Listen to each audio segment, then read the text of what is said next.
Welcome to the Life Makeovers podcast. My name is Cindy D. Whitmer, and I am the Midlife Makeover Coach, helping you turn your midlife into your best life, one step at a time.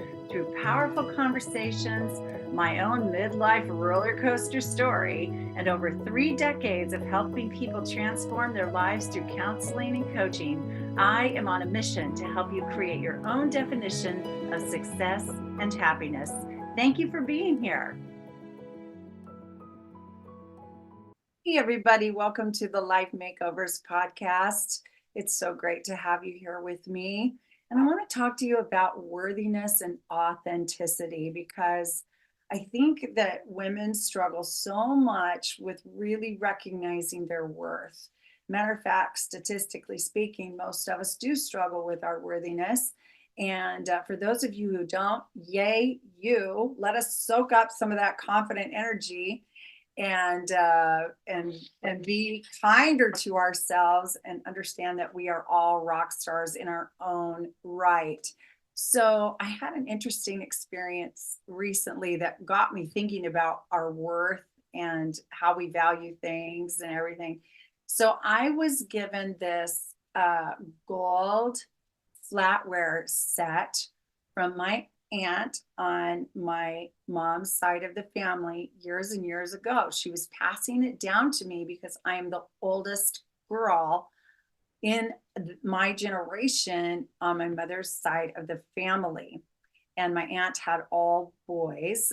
And so I was the first girl who showed up. And she had been given that flatware set from her mother, my grandmother, who had received it from my great grandmother. And so this gold flatware set has been passed down, 4 generations. And so I was, told to pass it down to my daughter, but my daughter, and I think a lot of people in my daughter's generation don't want these things. And so I thought, well, I'm going to find out what it's worth and just see, just start there and try to figure out what I'm going to do with this set because I can pass it on, I might sell it, I might keep it, I don't know, but I wanted to find out, quote unquote, what it's worth. And so I took it to this place in town and who buys gold and things. And this gentleman assessed it, appraised it, or whatever. And, the gal, his assistant, came out, handed me back the set. Now, listen, this set is 100 years old. It is an 8-piece flatware set that is totally complete. All the knives, all the forks, all the salad forks, all the spoons, all the larger spoons, all the serving spoons, all of it's there, every piece of it in this beautiful velvety, box. And even the original instructions and things like that is in it, so it's complete. So I thought, okay, this really could be worth something. And she handed it back to me after having him appraise it, and she said, I'm sorry to tell you, but this set is only worth $50 because it's not authentically gold. She said, this is stainless steel that's painted gold. And I'm like, oh, $50. Woo! So, but what struck me was she said, this is not authentic gold. This is painted gold. And she said, if it was authentic, it would be worth 10 times that amount. It would be worth $500. And we are not interested. Thank you. And I was like, and I walked out of there and I thought, isn't that just like life, right? That is just like life. Oh my gosh, first of all, our worth is not conditional. Okay, I'll talk more about this. Our worth as people is not conditional. The fact that you are a living, breathing soul out there makes you worthy. There's no one else in the world like you. So you are unique. The important thing is for you to be authentically yourself, because then there's so much more value around that. Versus if you just try to be like everybody else, or you try to please everybody else, or you're not really yourself because you're afraid to be yourself, then you're not going to contribute as much to the world, right? The greatest value you can give to the world is to be 100% authentic, just like gold flatware. Okay. So again, it was 10 times more, it would be 10 times more, worth 10 times more if it was authentic. So, there is this um, disease to please that we have. Many women have it, some guys have it too, where we really, think it would be tragic if we disappointed other people. And that comes from a deeper feeling inside us of I'm not enough. I'm not enough. So I've got to please everybody. I've got to please everybody. Well, think about it. There's so much competition in the world, and there is so much that tells us we're not enough, right? So the Olympics are coming, this summer in Paris, and I thought about even that, like if you can be within 1/1000th of a second to the winning race time, and it's not enough to get you a gold medal, right? It's going to get you the silver. 1/1000th of a second. So you could say you're not enough, for the gold, to get the gold. I mean, and yet you're one of the fastest people in the world, and I mean, we can't even measure 1/1000th of a second, hardly, right? That's when two people are crossing the line. What you and I are seeing with our eyes is two people crossing the line at the same time, but somehow they're able to distinguish, one from the other, or whatever. In my book, The Midlife Makeover Method: The Secret to Loving Yourself Fully and Living on Your Terms. Those of you who are watching on YouTube, you see it there. It's available on Amazon. There's a section where I talk about 99%, the 99% rule versus 100%. So 99% isn't good enough either, right? So get this: if we committed just 99% in these different work situations, here's what would happen: a 99.9% quality even to these work situations versus 100%. There would be 2 unsafe landings at Chicago O'Hare International Airport every single day. 2 plane crashes every single day, even if there was 99.9% safe landings. Okay. 16,000 pieces of mail would be lost per hour. Per hour. 20,000 drug prescriptions would be filled incorrectly every year. 500 incorrect surgical operations would be performed every week. 50 newborn babies would be dropped at birth by doctors every single day. 22,000 checks would be deducted from the wrong account every hour. Your heart would fail to beat 32,000 times each year. That's with a 99.9% quality. Okay. So this may all seem like very distressing and discouraging news, but I actually want this to have the absolute opposite effect. To say, I want you to be 100% committed to being authentic and recognizing your worth. Because when you're 100% committed to this, that means you are aware of this. This is like a daily intention all the time. And if I do that and you do that and everybody does that, and we all show up feeling our best, doing our absolute best every time as much as possible, things can really shift in the world in a positive direction, right? Because what you can bring to something, I can't bring it because I'm not you. I can bring me and what I have to offer to things. And you can't do that. You got to be you and I've got to be me. But when we're questioning our value, we're not doing that.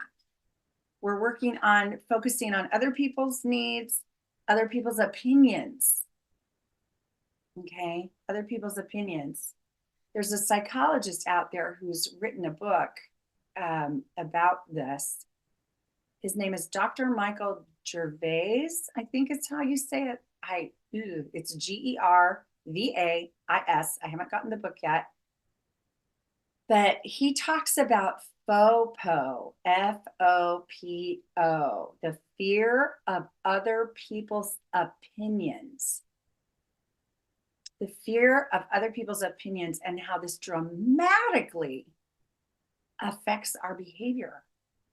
So it changes our dynamics at work. It changes our dynamics at home. It changes our dynamics in our family, everywhere, having the fear of other people's opinions. So when you're focusing on other people's opinions, you're not focusing on your authenticity.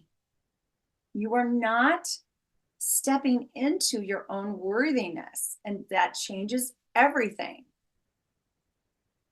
Okay. So I shared Jamie Kern Lima's book, Worthy, with you recently in a podcast a few weeks ago, I guess it was. And she says our self-doubt lies to us every day, all day long.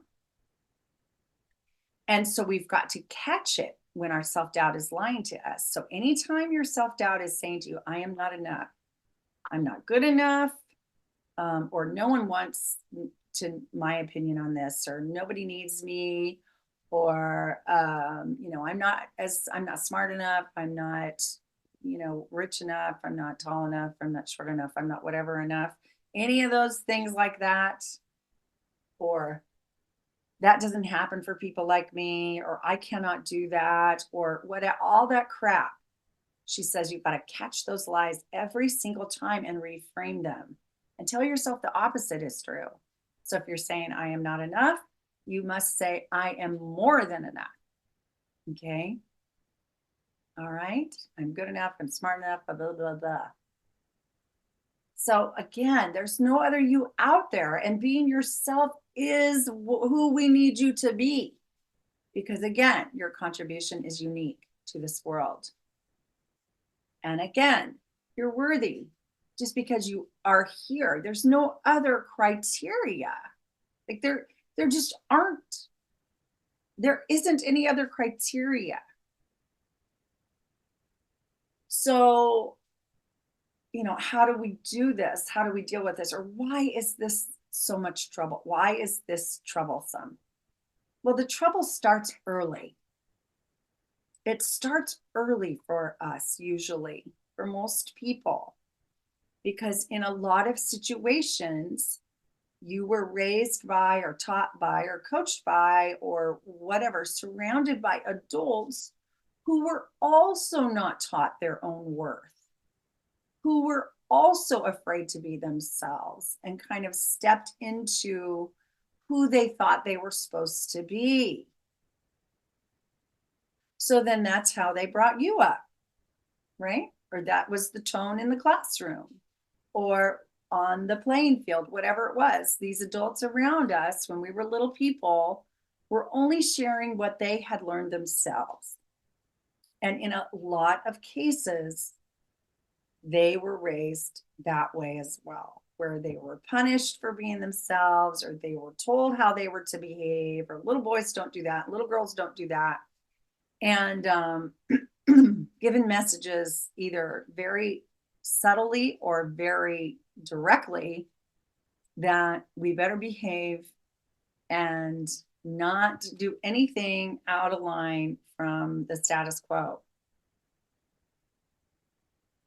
And then if you were in an abusive household, where you saw people screaming at each other, or physically abusing each other, or bless your heart, maybe you were even physically abused or emotionally abused or sexually abused or something. That kind of behavior toward a little child, all they know how to do is translate that into I'm a bad girl, I'm a bad boy, I am not lovable. And then you just carry that right on into your adulthood. Right? Maybe you were bullied, maybe teachers shamed you in the classroom. So we think in childhood, we think how others treat us is a reflection of our worth.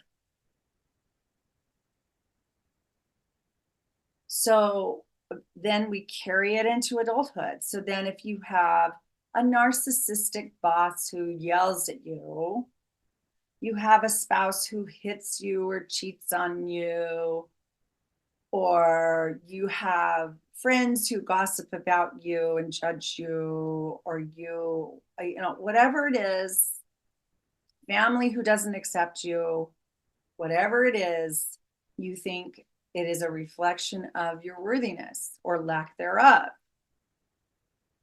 When actually, what's really going on is their behavior is just a reflection and proof of their state of being, right? It actually has nothing to do with you or your worth. So, this is a very important distinction to get clear about in your mind.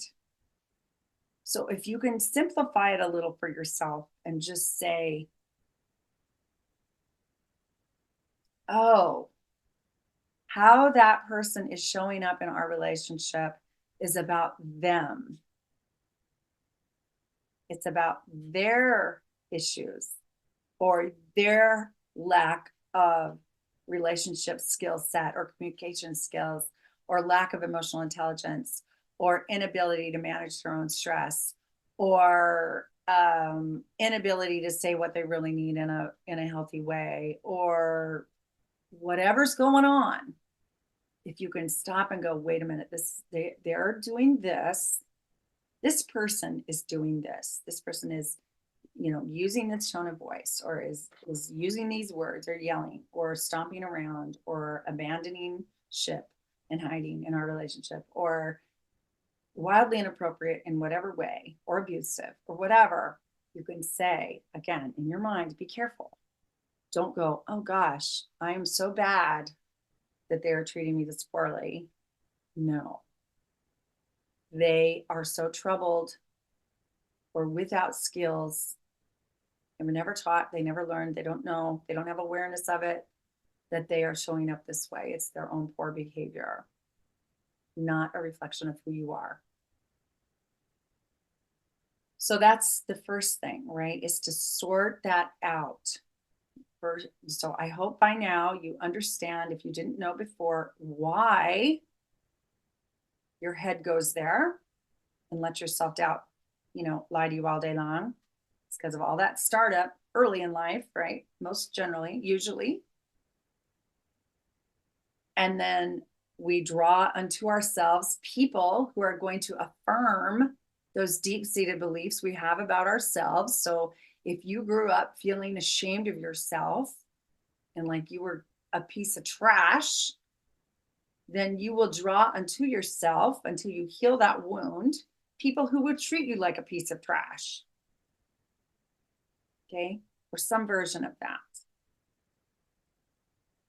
As you recognize your worth, as you let yourself be more of yourself authentically, more and more and more and more and more all the time, you will draw to yourself healthy, kind people who value themselves, who value other people, and are not as prone to judgment and ridicule and things like that, but instead show up lovingly and more joyously and so forth, kindly, compassionately in their relationship with you. Okay. So the best thing you can do for your relationships with others, whether it's your coworkers, your family, your friends, your spouse, your kids, your whoever, is to keep nurturing that relationship you have with yourself. Keep improving your relationship with yourself. So let's think about that for a second. How do we do that? Well, think about how you nurture your relationships with other people. When you really love somebody or care for somebody in your life and you're getting to know them or you're building a relationship or you're wanting to keep it healthy and growing all the time, how do you treat that relationship? You hold the person in high regard, right? You make them a priority. You spend time with them.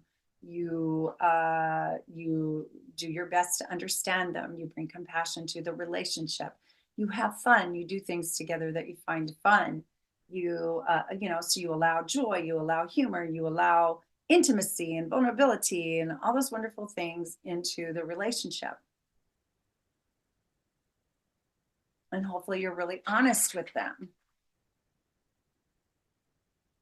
So you want to bring that kind of quality and effort to your relationship with yourself. You want to show appreciation to yourself for being who you are. You want to love yourself and be compassionate toward yourself. So if you make a mistake or you fall down, you don't go, "You're an idiot." You go, oh gosh, you slipped there. You had a slip there in your life. You fell down flat on your face professionally or whatever is happening. Okay, I'm going to pick you right back up.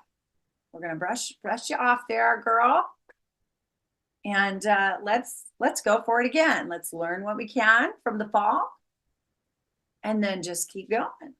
Give it another shot or approach it a different way or try another thing or whatever. Not devastate yourself because of a bump in the road. These are all just bumps in the road and everybody's got them. Nobody's bump free, right?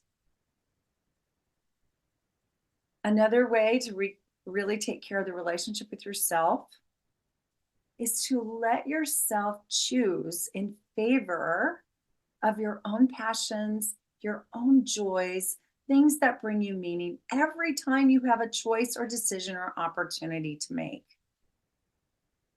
Choose in favor of what you really, really want to do, what really gets you going, what really excites you, what really makes you happy, what really you think will bring value to your life or to others' lives in a way that feels good to you if you participate.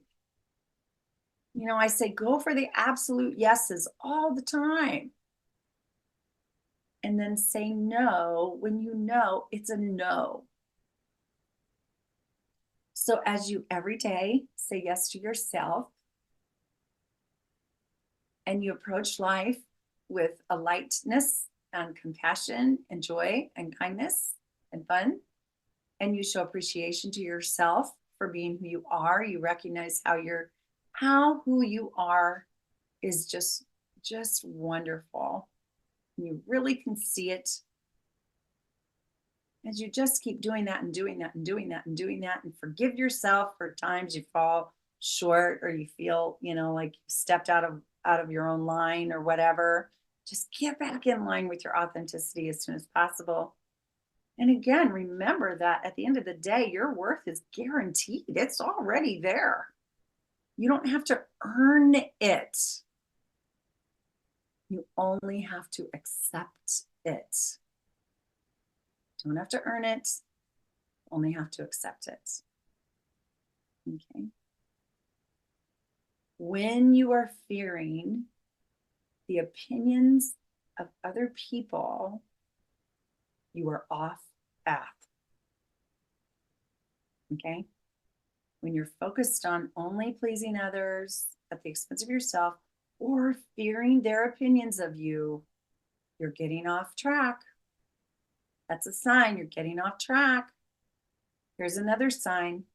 You're not feeling good. You're suffering. Okay, those are signs. Uh-oh, I'm off path.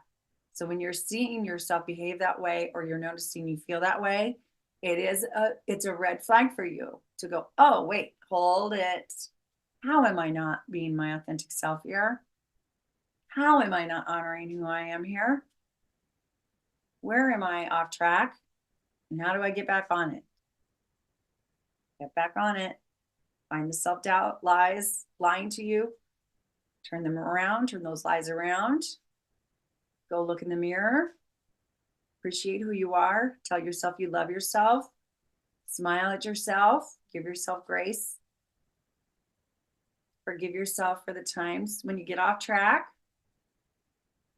And then say yes to yourself all day long. All day long. Say yes to what really matters to you. What you really, really can get behind in life. And what really just gives you so much joy. Okay? Okay. So I will tell you a couple quick stories to just demonstrate how this plays out when you're still looking for your own worthiness. Okay. So when I was in high school, I lived with my mom. My parents got divorced, and I lived with my mother, and I didn't date a lot. I had a lot of friends that were guys. Like I really got along with guys really, really well, and girls too. I mean, I was just fortunate. I had guy and girl friends.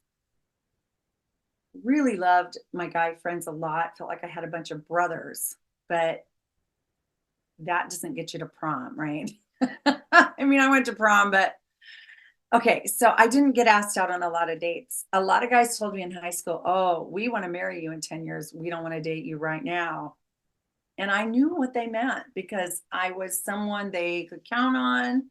We had a great rapport, great relationship, close and fun, but I wasn't a party girl and I didn't put out. And so I think they saw me very platonically, like a great sister, or someone they would take seriously later, but not, they didn't want that kind of mature relationship. In high school, they wanted to date and have fun and, party on and all that. And I was kind of boring in that regard. So anyway, that's my assessment of it. We could ask them if we hunted them down. But anyway, one day my mom said to me, "Why are guys not asking you out on dates? What is wrong with you?" She asked me what was wrong with me. And she said, "You're a pretty girl, Cindy. Why aren't guys asking you on dates? What are you doing wrong?" She actually asked me if I was being mean to people at school. And I was like, "No, of course not. No, I love my friends. I get along with people great." Well, then what's wrong with you? What's wrong with you? Her message to me was, "You're not dating because there's something wrong with you. You're not good enough. There's something wrong with you." That was her assessment. Okay, so of course, I wanted the approval of my mother. I I really did. I really wanted my mother's approval. So I go off to college, and guess what happens? I go off to this college, and guys are asking me out left and right. Like I can't even find enough space in my calendar for all the guys that are asking me out on dates. And I'm thinking, this is going to thrill my mother. My mother's going to be so proud. So I'm going to tell her. So I called her up and I said, "Mom, guess what? Wednesday night, I'm going on a date with this guy. Friday night, I'm going on a date with that guy. And Saturday night, I'm going on a date with this guy. And next week's the same thing." I mean, I date after date after date after date after date lined up. And I was so excited because, of course, I feared her opinion. I wanted her approval. And I thought this was one of the tickets to having my mother's approval. Do you see how this is? See this? Well, guess what she said? You're thinking like what I thought, right? That she'd be like, "Oh, that's great, Cindy. Wonderful. I love knowing you're dating around. You must really be something." Nope, that wasn't the response. She got mad at me. She was worried, sick that I did not know these guys well enough. And what was I thinking going out with all of these guys that I did not know well? And how could I trust them? And date rape is a serious thing on college campuses. And I mean, and then she sent me an article about date rape on college campuses.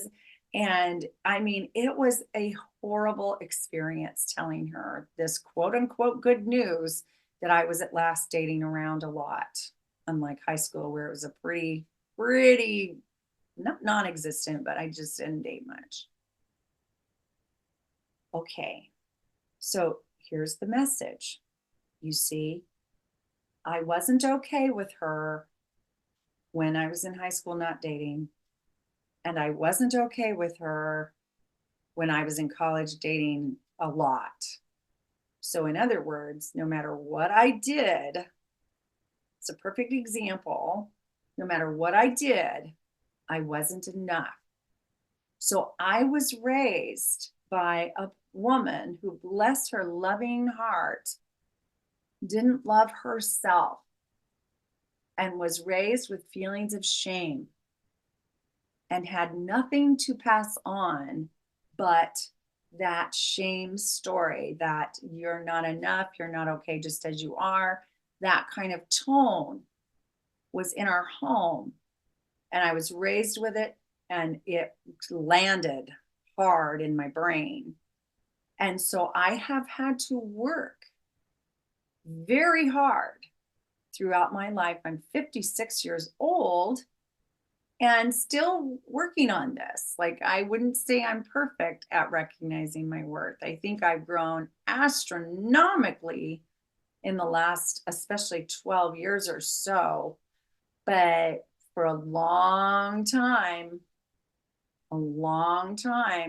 I kept that lie in my head and believed it. So what happened? I ultimately ended up in serious relationships with men that were not healthy and did not recognize my worth either and treated me poorly and abusively. I took jobs where I was not paid adequately. I said yes to things that I didn't really want to do or have time to do or have the energy to do. I was a yes person, said yes to everybody, everything, everything, everything, everything. It played out in many, many, many, many ways throughout my life. And I was unhappy, in lots of ways. There was an underlying sadness in my life in lots of ways for a long time. And before I knew better, I thought it was because of outside circumstances. But then I realized it was the inner work that I had not completed yet in recognizing my worth and knowing that just being my authentic self was more than enough. That was it. That's the ticket right there. So I've been on a path, with this throughout my life. And in all the years, the 35 plus years that I've been working with other people to transform their lives, I have been assisting people with this work. And that's very much what I do now. That's all a part of the midlife makeover method, which is my 6-step methodology to take you from where you are in your life in midlife to where you want to be. It's what my coaching programs are all about. It's all there. So let me serve you as much as possible in your own path to recognizing your worth 100% of the time and being authentically yourself 100% of the time. So that's what I have for you today. And I really want you to set up a time with me. Let's talk about this. Let's talk about where your confidence is right now, where you're at with your feelings of self-worth, and let's start boosting that up higher and higher. So go to timewithcindy.com, schedule a time with me. We'll have a Zoom call together, and you can tell me what's going on, and I will begin to do what I can to turn you toward that path of 100% authenticity and worth. And your life, when you do that, trust me, I know personally, I know professionally, and I teach other people how to do it all the time. The results are astronomically worth it. They're amazing. You're worth the investment of taking this time out to talk to me so we can get you going. So timewithcindy.com, 100% commitment, please. Everybody commit with me. 100% authenticity and worth from this day forward. Have a great day. I'll talk to you again soon. Bye-bye. Thank you so much for listening to the Life Makeovers podcast. Please like, subscribe, and share this podcast with those that you think would also benefit from what we're doing here. And I will talk to you again soon.